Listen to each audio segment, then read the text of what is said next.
മേമുണ്ടമഠം നാഗക്ഷേത്രം ആയില്യാഘോഷം ഫെബ്രുവരി 23 മുതൽ മാർച്ച് 1 വരെ വിവിധ പരിപാടികളോടെ ആഘോഷിക്കുമെന്ന് ട്രസ്റ്റി ബോർഡും ആഘോഷ കമ്മിറ്റി ഭാരവാഹികളും വാർത്താസമ്മേളനത്തിൽ പറഞ്ഞു.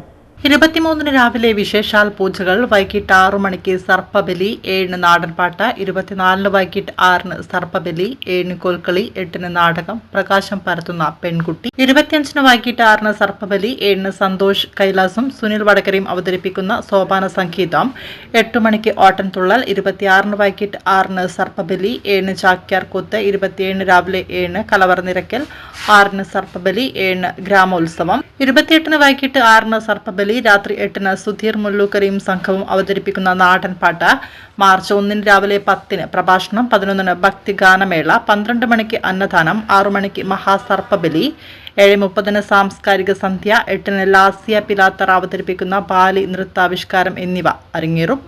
വാർത്താ സമ്മേളനത്തിൽ ആഘോഷ committee secretary N Suresh Babu, president AP Ashokan, trustee board അംഗങ്ങളായ K Jayashree, TP Sathyanarayanan, publicity committee chairman Biju Aryott എന്നിവർ പങ്കെടുത്തു.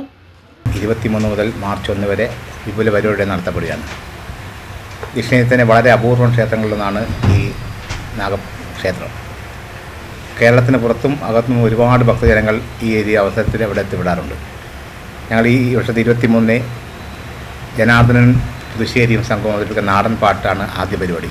പിന്നെ നൃത്തസന്ധ്യ. 2-ാം ദിവസം പ്രശസ്ത സാഹിത്യകാരൻ T പത്മനാഭൻ്റെ പ്രകാശം പരത്തുന്ന പെൺകുട്ടി എന്ന നാടകാവിഷ്കാരം മനോജ് നാരായണൻ സംവിധാനം ചെയ്തത്. വളരെ ജനത്തിരക്കേറിയ ഒരു ഉത്സവം തന്നെയാണ് എന്നും നടന്നു വരാറുള്ളത്. നാടിൻ്റെ നാനാം ഭാഗത്തുനിന്ന് ആൾക്കാർ സ്ഥിരമായി സന്ദർശിക്കുന്ന ഈ നാഗക്ഷേത്രം ഈ ഓലമേഞ്ഞ ഒരു ശ്രീകോവിലുള്ള മലബാറിലെ ഏക ക്ഷേത്രം അത് തന്നെയാണ്.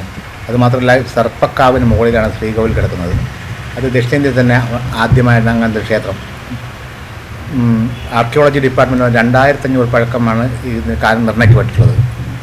ഇത്രയും അപൂർവ ക്ഷേത്രത്തിൽ കഴിഞ്ഞ ടൂറിസം മിനിസ്റ്റർക്ക് ഞങ്ങൾ ആത്മീയ ടൂറിസത്തിൻ്റെ ഒരു നിവേദനം കൊടുക്കുകയും ചെയ്തിട്ടുണ്ട്. ഈ വർഷത്തെ ഞങ്ങൾ ഹരിത പ്രോട്ടോകോൾ ഉപയോഗിച്ചാണ് പരിപാടികൾ മുഴുവൻ നടത്തുന്നത്.